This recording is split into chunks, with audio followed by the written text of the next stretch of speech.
Sir. തുടങ്ങിയോ? ആ ദേ വേഗം ചായ കുടിച്ചിട്ട് പോയി പല്ല് കഴിച്ചേ. അല്ല എങ്ങോട്ട് എത്ര തിരക്കിട്ട്? എനിക്ക് അടുക്കളയിൽ പണിയുണ്ട് സർ. എന്നെ അടുക്കള പണിക്ക് കൂട്ടാൻ പോവാണോ? പിന്നെ സാറിനെ അടുക്കള പണിക്ക് കൂട്ടും. സാറിനെ കുറച്ചേരം നടത്തിച്ചിട്ട് വേണം എനിക്ക് അടുക്കള പണിക്ക് പോവാൻ. ഓ അതാണോ കാര്യം? ഒരു കാര്യം ചെയ്യും, താനേ അടുക്കള പണിയൊക്കെ കഴിഞ്ഞ് തിരിച്ചു വാ, നമുക്ക് അത് കഴിഞ്ഞിട്ട് നോക്കാടോ.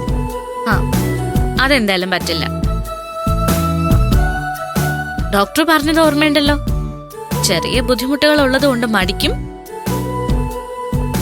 പക്ഷെ ആ മടി വകവെക്കാതെ നടന്നാ മാത്രം എത്രയും പെട്ടെന്ന് ഓക്കെ ആവുക.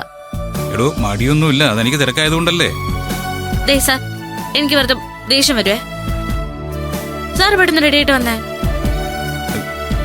എന്നാ പിന്നെ പല്ല് തേക്കലൊക്കെ നടന്നു കഴിഞ്ഞിട്ട് വന്നിട്ട് മൊത്തത്തിൽ നമുക്ക് ചെയ്യാം പോരെ? ആ ആയിക്കോട്ടെ. എഴുന്നേറ്റേ. എഴുന്നേക്കാനോ? ആ പിന്നെ എഴുന്നേക്കാതെ കാല് തറയിൽ കുത്തണ്ടേ സർ? എടോ ഡേ, ഇന്നലെ അത്രയൊക്കെ നടന്നിട്ട് സത്യം പറഞ്ഞാൽ കാലിന് നല്ല സ്ട്രെയിൻ ഉണ്ട്. ഉണ്ടായിക്കോട്ടെ, ഉണ്ടായാലും നടക്കണമെന്നല്ലേ ഡോക്ടർ പറഞ്ഞത്. നന്ദിനി, ഞാൻ പറയുന്നൊന്ന് താൻ കേക്ക്. സാർ എഴുന്നേക്ക്. എണീക്കാൻ ഇങ്ങതാവേ.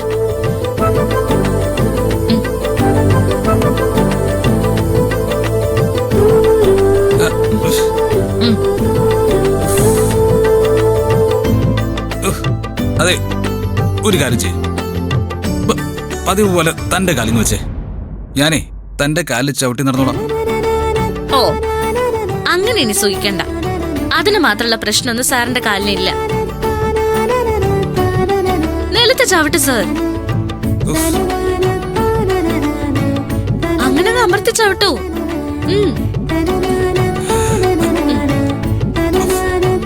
താഴെ വെക്ക്. ആ ആ ചവിട്ട്. ആ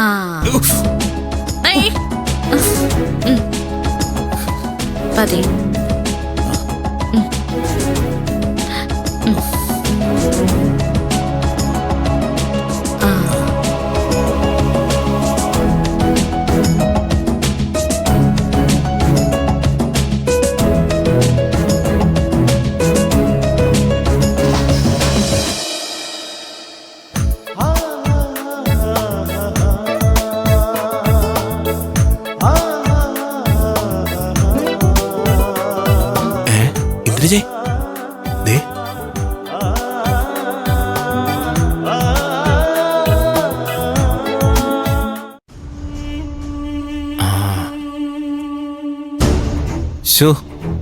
ഇണക്കുരുവികൾ ഇറങ്ങി.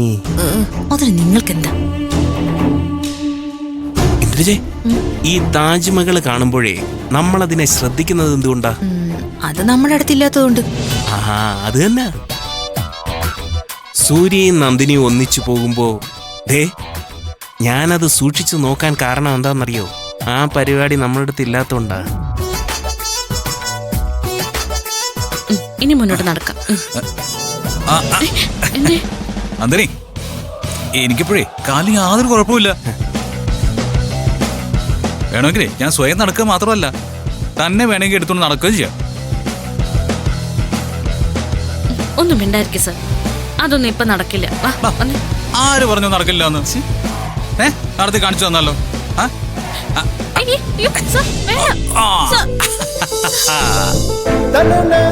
നിലത്ത് നിർത്ത സർ. എനിക്കിത് കാണാൻ വയ്യ.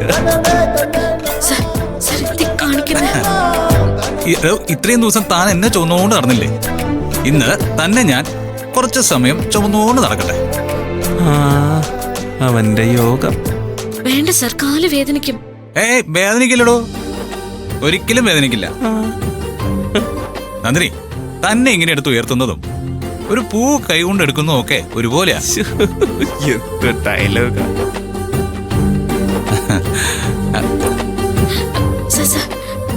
വിജയ് വന്നേ. ഇന്ദ്രജയ്, ഇതെന്തെങ്കിലും ഒന്നായിട്ട് പറഞ്ഞത്. നന്ദിനി, ഒരു സ്ഥലത്ത് ചിലപ്പോ പൊട്ടലും ചീറ്റലും ഒക്കെ ആരംഭിക്കാനുള്ള സമയമായി. ഇതിനിടയിൽ അതും നോക്കുന്നുണ്ടോ? പിന്നെ ശത്രുക്കളുടെ താവളത്തിലല്ലേ ഇപ്പൊ കിടക്കുന്നത്. വെടികൊണ്ട് എവിടെന്നാ വരുന്നതെന്ന് നോക്കിയല്ലേ പറ്റൂ.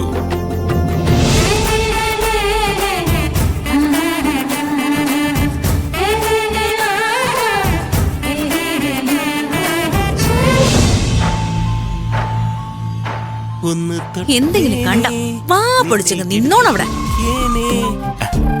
എന്തൊക്കെ പറഞ്ഞാലും അളിയൻ അവളെ എടുത്തിങ്ങനെ നടക്കുന്നത് കാണാൻ നല്ല രസമുണ്ട്. വിജയ്, നിങ്ങൾ വിചാരിച്ച ആ കാര്യം നടക്കില്ലല്ലോ. ആര് പറഞ്ഞു? ഇന്ദ്രജയെ ഞാൻ എടുക്കാം. വേണ്ട, എടുത്താലും സൂര്യ പോലെ കെയർ ചെയ്യാനൊന്നും നിങ്ങൾക്ക് പറ്റില്ല. ആര് പറഞ്ഞു പറ്റില്ലെന്ന്? അളിയന് നന്ദിനി അവസരം കൊടുക്കുന്നു, അളിയൻ അത് ഭംഗിയായിട്ട് ചെയ്യുന്നു. എനിക്കിവിടെ ആരവസരങ്ങൾ തരാൻ? എന്നിലെ കലാകാരന് അവസരങ്ങൾ തരാതിരിക്കുകയല്ലേ? ഇന്ദ്രജയ് പ്ലീസ്, ഇതെന്റെ ഒരു വാശിയാ. അളിയൻ നന്ദിനിയെ എടുത്ത് നമ്മുടെ മുന്നിലൂടെ നടന്നതുപോലെ നിന്നെയും എടുത്ത് അളിയന്റെ മുന്നിലൂടെ ഇങ്ങനെ പോണം. വിജയ്, അതൊന്നും നടക്കില്ല. എന്റെ ഇന്ദ്രജയെ, എന്റെ കരുത്തിനെ കുറിച്ച് തനിക്ക് അറിയാഞ്ഞിട്ടാ. മസിലെന്താ? നിനക്കറിയോ, ഒരു പൂവിനെ കൊണ്ട് നടക്കുന്നത് പോലെ നിന്നെ ഞാൻ ഇങ്ങനെ കൊണ്ട് നടക്കും.